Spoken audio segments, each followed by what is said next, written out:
You're listening to The Frankie Files. FrankieFilesPodcast.com.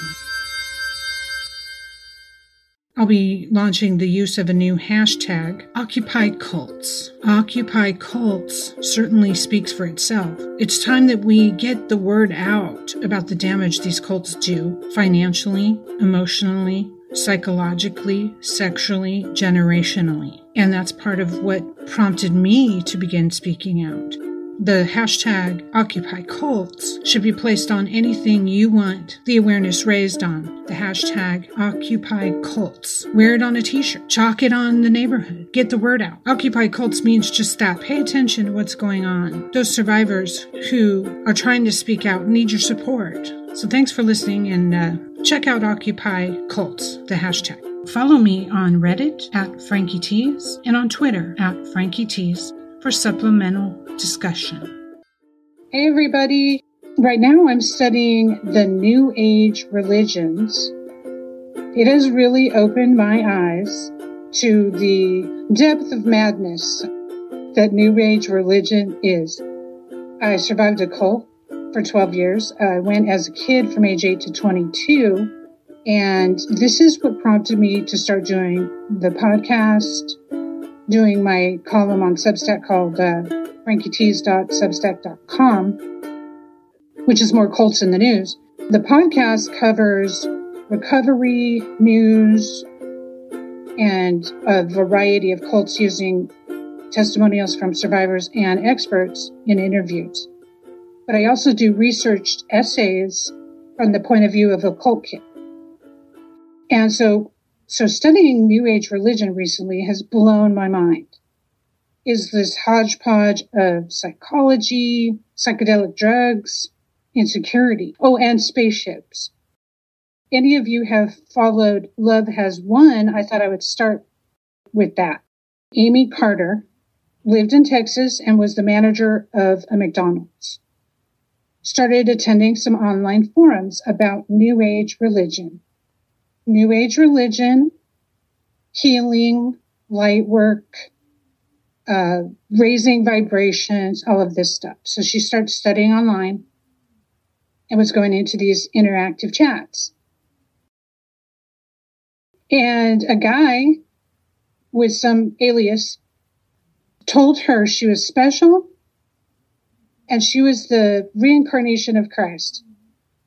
Now, here's where the cult math comes in. How can everybody be the reincarnation of Christ? Anyway, she believed it. She believed she was so special. And she then left her job and left her 3, I believe, kids to be raised by someone else. All the cult leaders ditched their kids. What's up with that? And they moved to Colorado, he and her. And they banned Love Has Won cult. That was in 2005. I think sprinkle in some mental illness and you got a good cult leader. There's always an element of madness, isn't there? So the Mirror UK truncated this story with, quote, the mummified remains of the mother of all creation were discovered in a sleeping bag wrapped in Christmas lights. Her eyes missing. Amy Carlson, 45, was the leader of the Love Has Won cult, and she died April of 2021.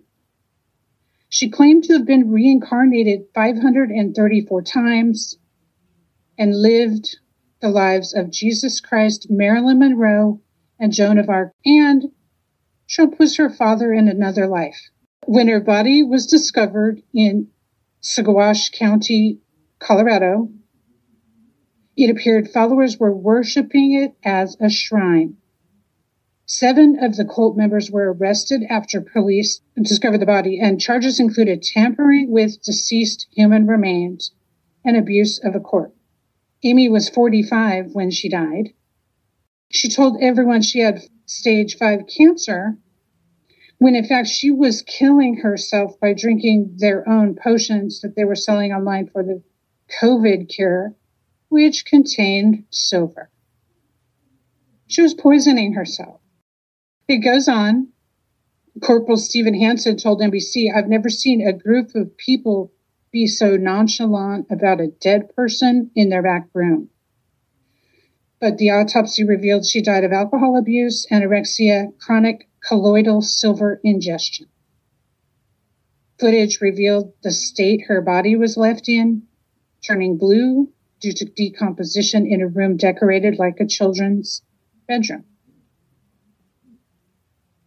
After she died, they started saying that she went to the fifth dimension and that now they're going to channel her from the fifth dimension to bring her teachings, to continue her teachings. And their YouTube is still up. Love Has Won on YouTube. It's got like 2,700 videos. It's astounding. Astounding, the madness. They've claimed to have performed brain surgeries and organ repair. And we're selling ineffective COVID cure through a company called Gaia's Whole Healing Essentials, LLC. But the liquid contains small particles of silver, and that's part of what led to Amy's death. An actual mom by her early 20s, her own mother said she wasn't very maternal. A spokeswoman told Vice documentary False Gods, she didn't have the ego programming like we do. Mom was just in full consciousness for her whole life. And here's where my beef with New Age religion settles. It is so vague. You can take a little section of it and make it anything you want. It's a talk soup mixed with psychology, healing, dimensions, Star Trek, whatever you want. It's a lot of mental manipulation, an ex-member said, a lot of brainwash. Carlson only lets us sleep for 4 hours. We have to wake up every day at 5 a.m. And we start the live stream at 6 a.m., which I think they're still doing. Amy's lovers were known as Father or Father God. How come everyone's a God and everyone's the reincarnation of Christ? Cult math. One of those fathers who she dated was Andrew Profaci, who joined the group in 2014 after surviving a deadly crash. He then spent 10 months as Carlson's partner before leaving the group. He claimed Amy would binge on vast amounts of booze each day despite imposing a ban of drugs and alcohol on her followers. She'd fill a highball of glass almost the way up with vodka to the top and spritz water on top. She drank about 8 of those a night, he said. She'd turn into somebody else, angry, talk smack, and be very bitter, yelling and cussing. When you hear about these leaders, they're so vile, aren't they? You just wonder, where's the charisma part? The charisma part lasts until you're in the group, and then the verbal abuse kicks in. A different side of the group appeared on a video recently posted to Reddit. What it shows is a series of clips from the group making highly anti-Semitic and anti-Black statements. The CVS4 reporting would not broadcast those. The group living in Colorado in small numbers, but has thousands of followers online. How strict? Do any of you guys freak out knowing that these types of ideas can take hold in someone just listening to programs on YouTube or in a basement? It could be like a 14-year-old. You never know. 7 cult members were arrested after the body was found. And of course, they were released. This is one of the strange things about cults. I believe there's a collusion to just let it keep going because there's such an embarrassment with the freedom of religion. We don't have law enforcement, FBI, able to persecute what happens. And that's another real problem. From truecrimesocietyblog.com, and this is important to me because a lot of people say, well, we need to focus on the really large cults. We need to stop the large cults. Oh, full contraire.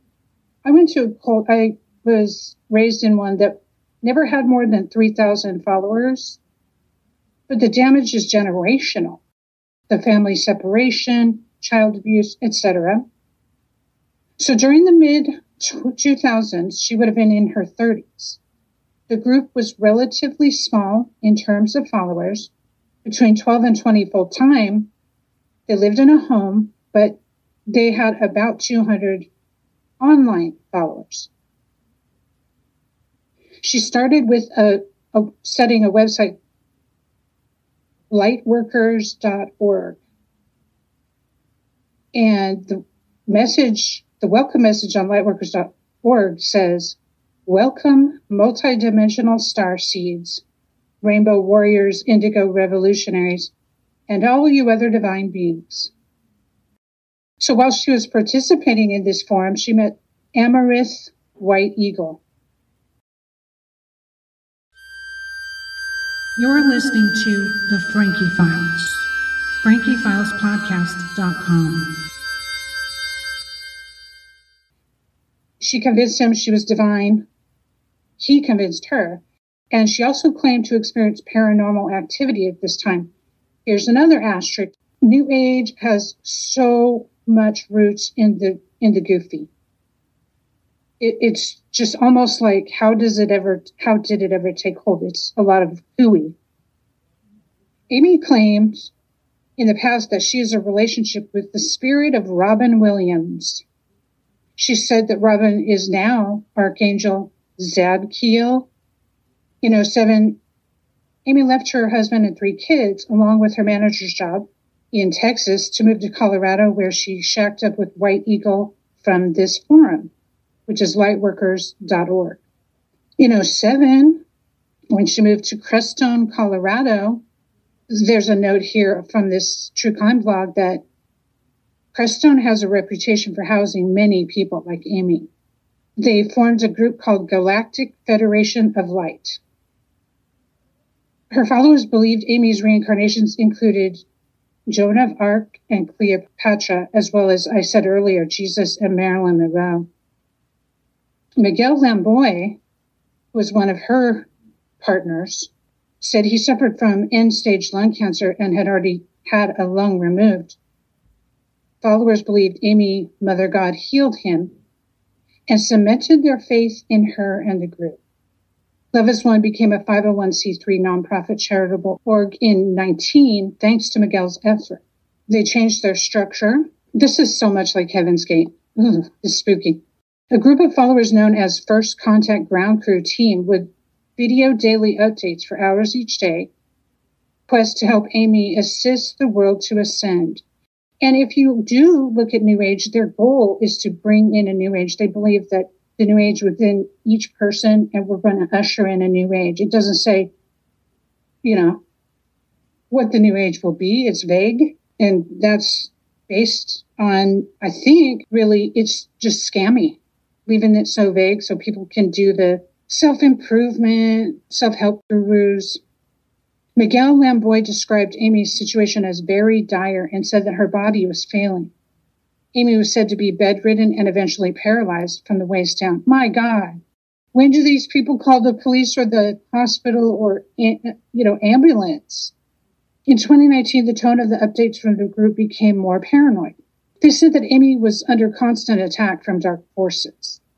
One update said Amy was struck with etheric darts, and another in which her spleen and pancreas were infiltrated by the cabal. Other videos included homophobic, racist, and anti-Semitic rants. So there's a group on Reddit called Rising Above Love Has Won, who state, for a nonprofit org that claims to be representing love, their actions prove otherwise. This is a direct example of dangerous coercive control group. If I could use the language, amen. Examination of her liver tissue confirmed the presence of silver that she had ingested from their COVID cure, supposedly that they sell online, colloidal silver content. The report said that Amy, who was 5'4" tall, weighed 75 pounds. No evidence of cancer was found on the autopsy. Amy had regularly told people she had stage 5 cancer, which is not even a thing. Phew, she's just making stuff up. She also had hydromorphone and hydrocodone in her system, as well as ethanol and THC. Followers allegedly told authorities that Amy moved But on April 17th, 2021, two followers gave another update and alluded to Amy being gone. Quote, "We just don't get to just stop now. We have to keep going for Mom. So grateful that she's not in pain now. So grateful she's at peace." April 28, 2021, police finally entered Crestone, the home, and found her body, which they had transported thousands of miles from California during a visit back home. You would think that would be an arrest right there. Love Has Won continued to sell etheric surgeries, which they advertise as still being performed by Amy, who now lives in the fifth dimension. Jason started an offshoot group titled Joy Reigns. His new name is Mother, Father, God, and that he's the new God, having unified with Amy's energy.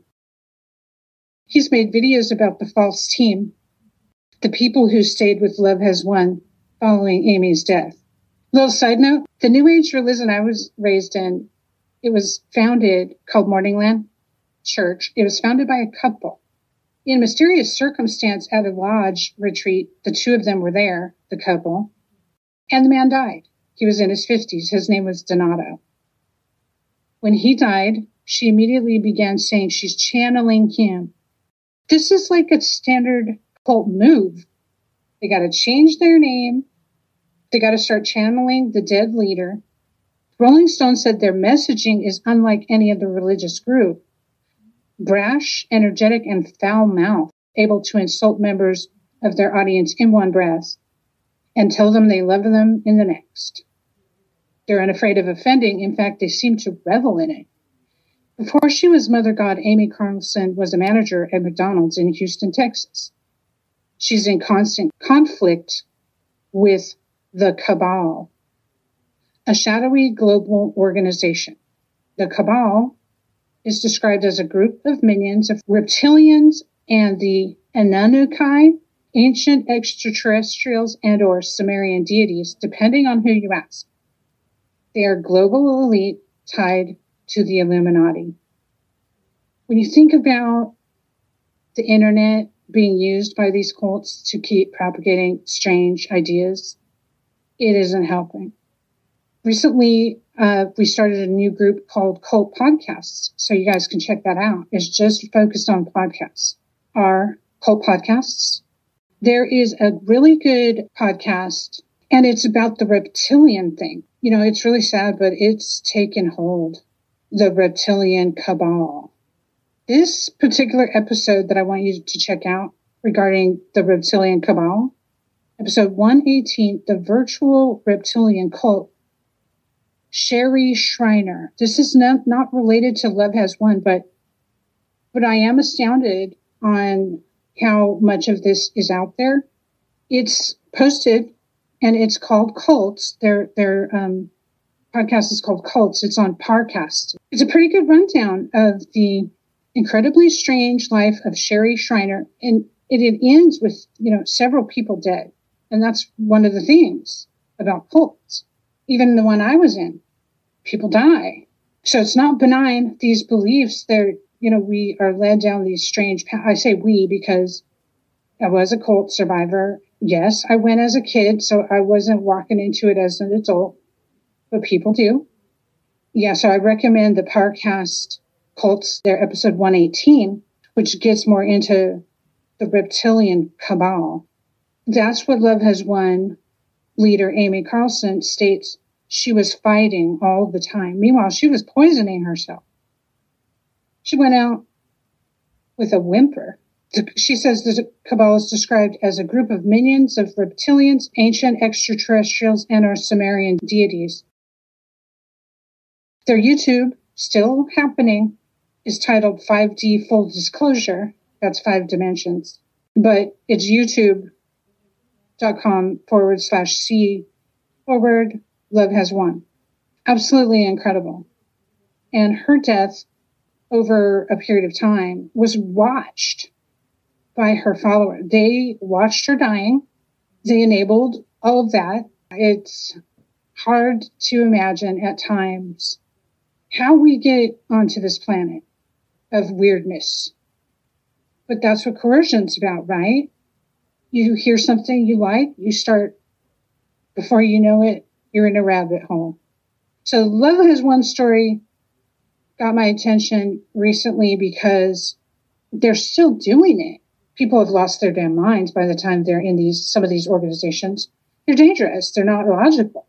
So by the time someone goes to report trafficking or illegal substance or forced labor, the FBI or other agencies say, well, this is a dangerous sect, and we're not able to discuss ongoing investigations.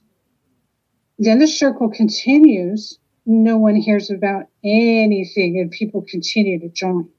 And my guess is they also pay off local law enforcement to keep things going.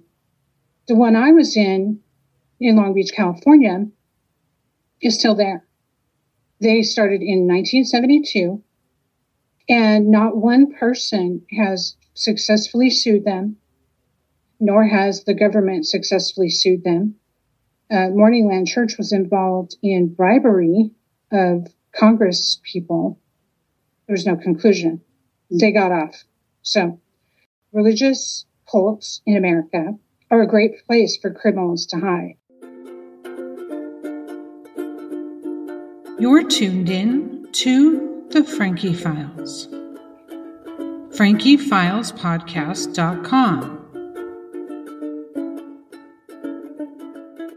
In April of 1978, Charles Rickers and Inez Binham went to the city council in Escondido. Their complaints on Morningland included the organization was breaking up marriages, seeking control of minors, and making false claims of medical cures. A woman named Kathy May was living through breast cancer and receiving healing from Sri Donato and the Gopis at the same time.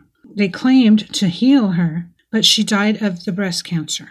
Her husband sued for $22 million and received $50,000 in an out-of-court settlement. Morningland used a very high-profile lawyer named Ed Masry, of Aaron Brockovich fame, to handle this issue. This would be the beginning of a long relationship with Masry for the church and Sri Patricia. To backtrack, in summer of 77, my family returned from sabbatical. All members of Morningland in Long Beach were put out to await a callback right after Donato died.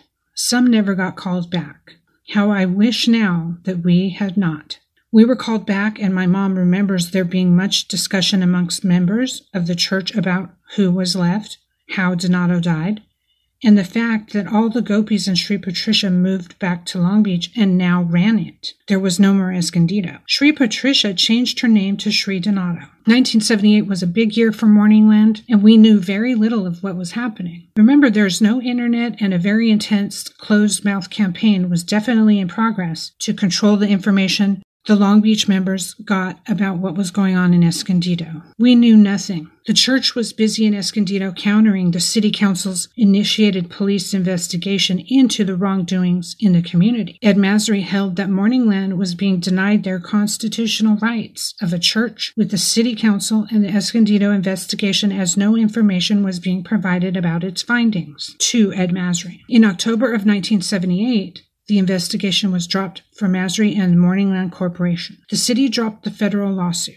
Each part paid its legal fees and went its separate way. By April of 1978, the Times Advocate reports half the Escondido members were purged, and some of the Long Beach members too. Total membership of the church dropped from 1,000 to between 250 and 400 at that time. Morningland during this time went from doing Sunday service and other events in rented halls, operating the storefront gift shop and boutique where readings were given, to close up shop and move to Long Beach. Though the charges by San Diego police could not prove the claims to heal a woman of cancer wrongly, the breaking up of marriages or seeking control of minors by luring them away from their parents using permission slips, etc., during 78, Morningland, Sri Patricia, and the Gopis were virtually run out of town in Escondido. Only 3 of the 9 Gopis remained once the purge was complete. Those 3 joined Sri Donato at the new Morningland in Long Beach, California. In May of 1978, the drama continued in Los Angeles County. Some of the Morningland members of the rock band Shiva attended a fundraiser as guests of Morningland Church's lawyer Ed Masry. The fundraiser was held by Dimely, who was running for public election. A $10,000 check was in play, which was not labeled as a campaign contribution. It became very important. Mervyn Dimely was a lieutenant governor in California 75 to 79, and later a U.S. congressman. According to Russell Chandler of Los Angeles Times religion writer, April of 1979, the Attorney General, Duke Majan, had an affidavit and searched the Morningland Long Beach office and Ed Masry's office in Sherman Oaks. The search aimed to uncover the nature of the $10,000 check Masry accepted from Morningland, then gave to Dimely. The Attorney General was trying to prove Sri Donato, Patricia Sperato, Patricia Diable attempted to bribe Dimely to set up a legislation committee to influence laws favoring freedom of religion in California. I remember Dimely looking wide-eyed at me while sitting intimately with Sri Donato at her command post in the kitchen off of the dome room. I highly suspect collusion now, just based on the look he gave me. But I was just running to and fro at that time helping serve food at an event with 300 plus people. What an odd memory, and I never knew all this was going on or who he was at the time. Just that he was a VIP guest. I had to internet search his name and then wham! I recognized his face as the man sitting with Sri Donato, chatting in a very intimate manner. In April of 1980, Ed Masry and Sri Patricia were indicted by the San Diego grand jury. Ed Masry for theft by taking $10,000 under false pretense, and Sri Patricia for misapplication of funds. Masry was also indicted for using monies to retrieve 2 children who resided with their parent in Hong Kong after a divorce. The children belonged to one of the gopis in Morningland who did not approve of the custody her husband was awarded. Remaining unscathed, Sri Patricia was acquitted due to misconduct by her lawyer, who testified against her during the trial.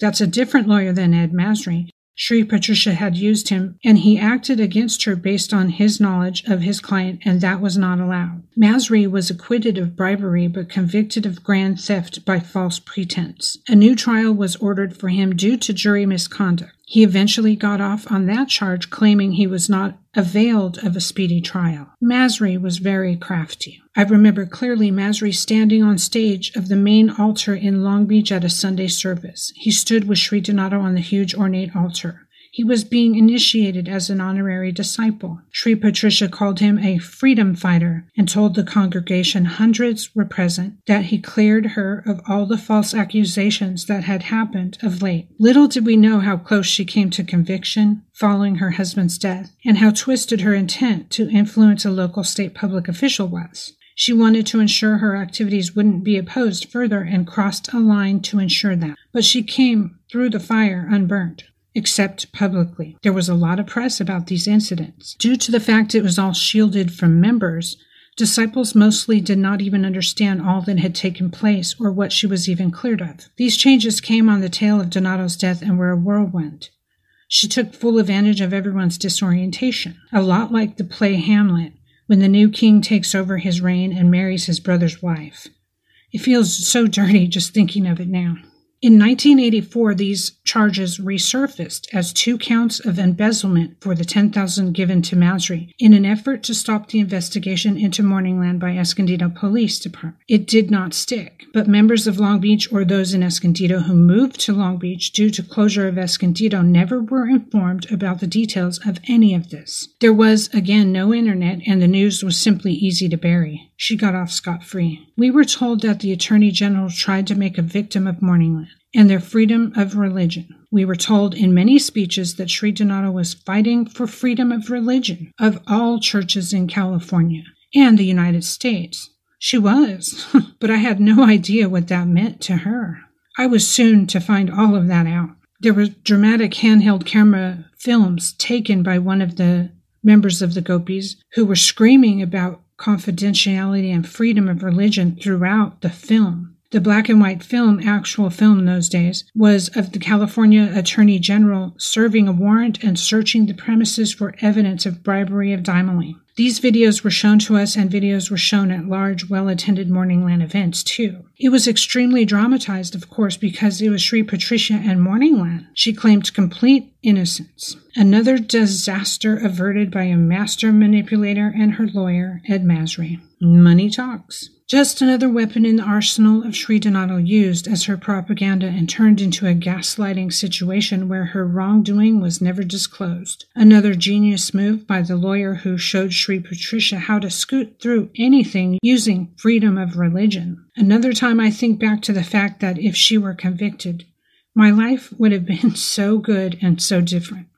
I left the place in '86 and never looked back. Morningland is now run by Gopi Saravati, Gopi Shokru, the Lama, aka Kamazi X5, and has a very small number of disciples. They've renamed it the Monastery, an intentional community, in an obvious effort to obscure their past. But Skin remembers.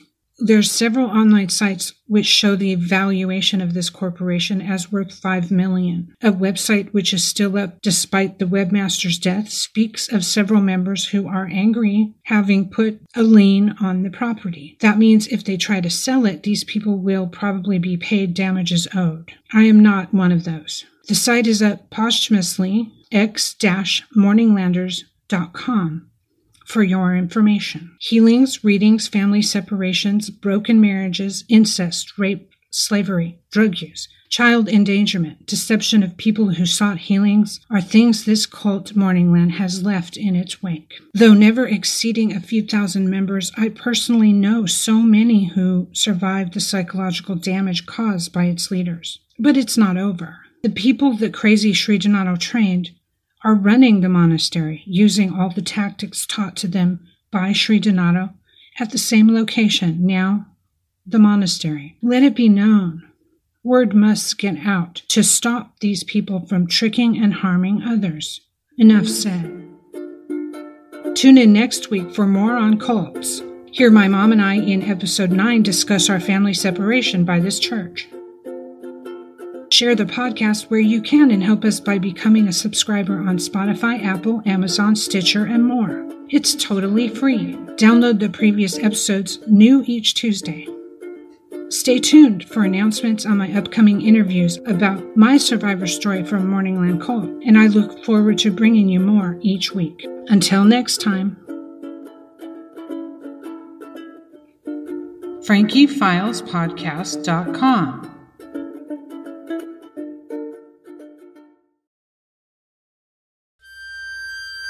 You're listening to The Frankie Files. FrankieFilesPodcast.com. If you're feeling down and no one's there to actually talk to, there is someone to talk to. Call the suicide prevention hotline anytime. This will pass. Please know that many of us have survived these thoughts. Call the National Suicide Prevention Lifeline at 800-273-8255, anytime, day or night. There's a friendly person there that can remind you to value the life you have, and that this too shall pass. Again, the National Suicide Prevention Lifeline is 800-273-8255, 800-273-8255, or search online, National Suicide Prevention Lifeline. You're listening to The Frankie Files. FrankieFilesPodcast.com.